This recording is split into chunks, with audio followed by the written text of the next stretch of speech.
미국에는 테슬라가 있다면 이제 한국에는 베슬라 시대가 열릴 수가 있습니다. 트럼프가 미국 군함이 더 필요하다. 하지만 준비가 안 돼서 동맹국을 이용하겠다 이런 말을 했어요. 호주도 가능할 수 있겠지만 실제로 건조 능력이 있는 데는 일본이랑 한국밖에 없거든요. 한국은 중국 다음으로 배를 가장 빠르고 저렴하게 만들 수 있는 국가입니다. 미국만 승인해 준다면 중국과 벌어진 해군력을 메울 수 있는 국가예요. 우리나라에서 사양산업인 줄 알았던 조선업이 엔비디아 같은 독점 기업이 될 수도 있습니다. 그래서 하나오션이 오늘 12.6%가 올랐는데 미국의 함정 건조가 가능한 조선소도 가지고 있고 한국에서 MRO 사업도 하고 있죠. 투자하는 건 이런 것 같아요. 당시에 대우조선해양 인수할 때만 해도 그거 왜 사냐고 사람들 막 되게 조롱하고 그랬었거든요. 하지만 투자는 환호할 때 사는 게 아니라 이럴 때 사야 됩니다. 남들이 그 가치를 제대로 보지 못했을 때 먼저 손을 잡아주는 게 전 투자라 생각하거든요. 인수하고 2년 만에 미국 군함 수리랑 건조까지 가능한 기업으로 돌변했어요. 2년 전에 하나오션 주가가 15,000원이었거든요. 지금 3배 가까이 올랐죠. 한국 주식은 턴어라운드 투자를 해야 되는 이유가 이런 이유입니다. 한국의 제조업에 대해서 많은 사람들이 무시하는데 미국 관점에서 생각해보면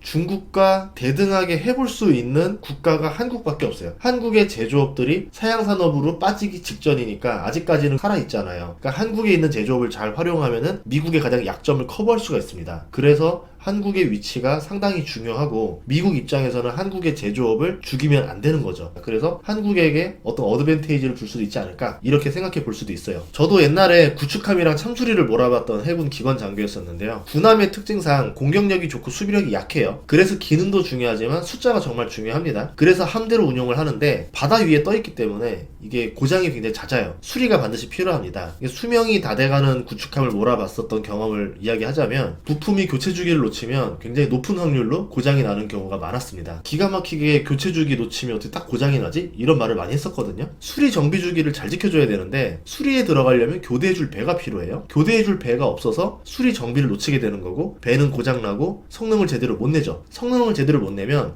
겉으로는 멀쩡해 보여도 막상 전투에서 치명적일 수가 있습니다. 그래서 함정은 숫자로 보면 안 되고 미국이 저 정도로 말했다는 거는 해군 함정 상태가 정말 심각한 건 아닌가 이렇게 생각해 볼 수 있어요. 그래서 조선업에 대한 영상을 제가 다른 영상 대비 많이 찍었습니다. 호주 군함 기업인 오스탈 인수 전에 영어 더빙까지 해가면서 호주 미디어에 알렸었어요. 미국이 발등에 불 떨어진 이유를 요약해보자면 미국은 군함 생산 능력이 멈춘 상태에 가깝습니다. 중국은 엄청난 속도로 찍어내고 있어요. 이미 중국의 군함이 미국을 앞질렀고 10년이 지나면 신형 군함은 중국이 압도적 우위를 가져가게 됩니다. 성능도 중요하지만 숫자도 중요한 해전에서 이제 미국이 우위를 점하지 못하게 됐죠. 중국이랑 미국의 해군 전력이 많은 차이를 보이지만 중국은 그렇게 생각하지 않을 가능성이 높아요.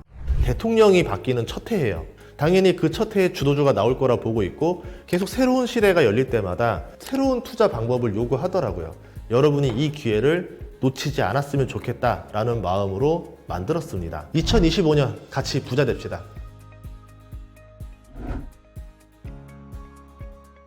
보다시피 미국은 전 세계의 전력을 중국으로 집중시킬 수가 없습니다. 그런데 중국은 남중국해에서만 이기면 되니까 전력을 집중시킬 수가 있어요. 미국의 남중국해 항모는 5척이지만 중국은 현재 3척입니다. 그리고 곧 6척이 돼요. 전함, 잠수함, 전투기 모든 면에서 남중국해에 한해서는 중국이 우위를 점할 수도 있어요. 그러면 트럼프가 왜 이런 발언을 했는지 어느 정도 이해가 가죠. 미국이라면 이걸 어떻게 해결할까요? 트럼프라면 어떤 방법을 쓸까요? 세계 해군력 순위로만 보면은 인도네시아가 4위지만 그 나라의 국력도 생각을 해봐야 돼요. 함정을 운영할 수 있는 돈을 생각해보면 한국과 일본이 5, 6인데 실질적으로 미국 입장에서는 한국과 일본이 도와줘야 중국의 해군력을 누를 수가 있습니다. 한국과 일본은 중국을 마주하고 있죠. 그리고 군함을 찍어낼 수 있는 생산력까지 가지고 있어요. 그러면 한국과 일본이 해군력을 더 키울 수 있도록 해줘야 되겠죠. 군함은 생산 비용도 비싼데 운용비가 상당히 많이 듭니다. 이 돈을 감당할 수 있는 나라는 지금 해군력 순위에서 봤을 때 한국, 일본밖에 없어요. 당장 그럴 리 없다고 생각하겠지만 군함은 생산 속도를 생각하면 10년 뒤를 봐야 되거든요. 5년 뒤만 봐도요. 해군 함정수가 중국이 미국의 1.5배가 됩니다. 미국이 전력으로 남중국해에 집중할 수도 없는데 다 갖고 온다 하더라도 숫자로 너무 밀리게 돼요. 그리고 국방 예산도 현재 2배밖에 차이 안 납니다. 미국은 더 이상 국방 예산을 늘리기 쉽지가 않아요. 중국은 3년 만에 국방 예산을 2배 가까이 더 늘렸습니다. 경기 침체에도 군사력에 올인하고 있죠. 스타크래프트에서 멀티 먹을 타이밍에 팩토리 늘리면은 그 다음이 뭔지 뭔지 여러분도 잘 아시죠? 트럼프가 지금 강하게 나오지만 동맹이 반드시 필요한 상황이에요. 그런데 트럼프는 지금 각 나라를 돌면서 이제 협상을 할 타이밍이 도래했습니다. 한국이 그러면 어떤 카드를 써야 이 협상에서 유리하게 갈 수 있는지 알 수 있는 거죠. 전시에는 민간 상선도 국가 동원이 됩니다. 그래서 선박 건조량이 매우 중요한데 한국과 일본 선박 건조량 점유율을 합치면 중국과 대등해요. 여기에 미국이 군함 기술력을 주면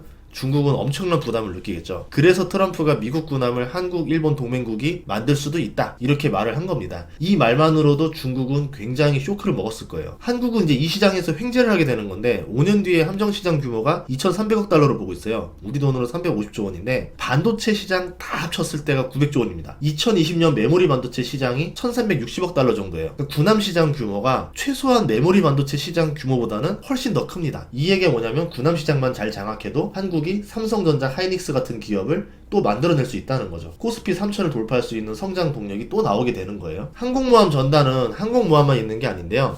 순양함, 구축함, 호위함, 군수지원함, 핵잠수함, 전투기, 헬기, 상륙함 등 6회공을 합친 하나의 국가전력이 움직이는 겁니다. 국가전력이 바다를 기동하면서 전 세계 어느 국가든지 타격할 수 있다는 개념이에요. 그래서 전쟁 억지력이 굉장히 뛰어난 거죠. 한때는 스페인이 무적 함대를 이끌면서 무역을 독점했었고요. 이후에는 영국이 함대를 이끌면서 전 세계를 호령했습니다. 지금은 미국이 함대를 이끌면서 무역과 달러 패권을 지키고 있죠. 그러면 미국은 절대 바다를 내줄 생각이 없다는 겁니다. 그런데 미국은 오랜 평화로 인해서 군함 생산 능력을 망각했어요. 중국은 그 사이에 빠르게 발전했습니다. 단순히 군함 숫자만 찍어내는 게 아니라 군사 기술이 빠르게 올라왔어요. 과거에 랴오닝함은요, 사출기가 없어가지고 전투기가 뜨다가 추락해가지고 제가 해군 시절만 해도 그거 보고 비웃고 했었는데, 보다시피 사출기가 없어서 미국 항공모함이랑 다르게 위로 솟아오르는 모습이죠. 활주로의 도움을 받아서 전투기에 이륙하는 개념입니다. 그때만 해도 이 사출기가 없어서 중국은 항공모함 못 만든다 이런 말을 했는데, 이번에 나온 세 번째 항공모함인 푸젠함은 평평해요. 세계 최대 사출기가 있습니다. 갑자기 어디서 이런 기술이 나온 건지 모르겠지만 이제 항공모함 기술이 완성됐다고 볼 수 있죠. 과거에 기술력 떨어진다고 중국 많이 무시했는데 최근에는 기술력 낮다고 이제 무시하면 안 되는 수준까지 왔어요. 미국의 보잉, 유럽의 에어버스 다음으로 중국이 세 번째로 여객기를 만들 수 있는 나라가 됐습니다. 항공기를 만들 수 있다는 건 전투기 만드는 기술도 수준급이라는 거죠. 중국과 미국을 무시할 수 있는 유일한 나라가 한국밖에 없는데 그만큼 상대를 모르거나 아니면 너무 얕보고 있는 거예요. 그와 상관없이 미국은 중국을 무시하지 않고 있어요. 그 이유 중에 하나가 동맹국이 군함을 생산할 수 있다라는 제스처가 저는 그거라 보거든요. 트럼프 외교에는요, 공짜는 없어요. 손해도 없습니다. 한국과 일본이 미국의 군함을 만들어서 팔고 수리를 해서 돈을 벌면 미국이 손해잖아요. 트럼프가 과연 손해보는 장사를 할까요? 무언가를 요구하겠죠. 그게 뭔가 생각을 해봤는데, 기술을 알려줬으니까 이제 너희도 군함을 늘려라, 이렇게 주문을 하겠죠. 미국이 가장 부담스러워하는 항공모함 전단을 한국과 일본도 만들어서 운영하라고 압박할 가능성도 있습니다. 그러면 한국은 미국 군함으로 버는 돈 이상으로 항모 전단 운영에 돈을 써야 되겠죠. 니미츠급 항공모함 건조에 7조 원이 들었는데 가성비 좋은 한국이어도 5조는 써야 됩니다. 그리고 항모 운영비만 해도요, 1년에 3천억 원이 들어가요. 항모 전단을 구성해야 되니까 여기에 수천억짜리 전투기도 수십 대 실어야 되죠. 구축함, 호위함, 핵잠수함, 헬기, 지원함 꾸려야죠. 그리고 여기도 수리 들어갈 때마다 계속 교대로 들어가는 것들도 필요하죠. 그러면 유지비가 1조는 넘게 들어가죠. 미국은 그 대신에 미래의 국방비를 세이브할 수 있게 됩니다. 그럼 미국 입장에서는 군함 기술 한국이랑 일본에 좀 주고 국방비를 많이 세이브할 수 있으면 그 돈 가지고 국가 효율부도 만들고 해서 비용 절감하려고 애쓰고 있는데, 그렇게 절약한 돈을 가지고 또 다른 데 투자를 할 수가 있게 되는 거죠. 남중국해에 중국 항모가 6척 정도가 될 건데요. 그러면 6개 함대를 운영한다는 뜻이에요. 미국은 5개 함대를 끌어올 수 있습니다. 그럼 부족하잖아요. 한국과 일본이 함대를 하나씩만 구성해주고, 그리고 남은 공백을 영국과 프랑스 항모 전단이 커버하게 하면은 일시적으로 남중국해에서 미국이 미래에도 우위를 점할 수가 있어요. 7대 6이니까. 이런 느낌이 작년부터 나왔었는데 한국도 차기 항공모함 모형을 공개했습니다. 한국형 항공모함이란 말 자체가 한국도 항공모함을 만들 능력이 있다라는 걸 보여주는 거죠.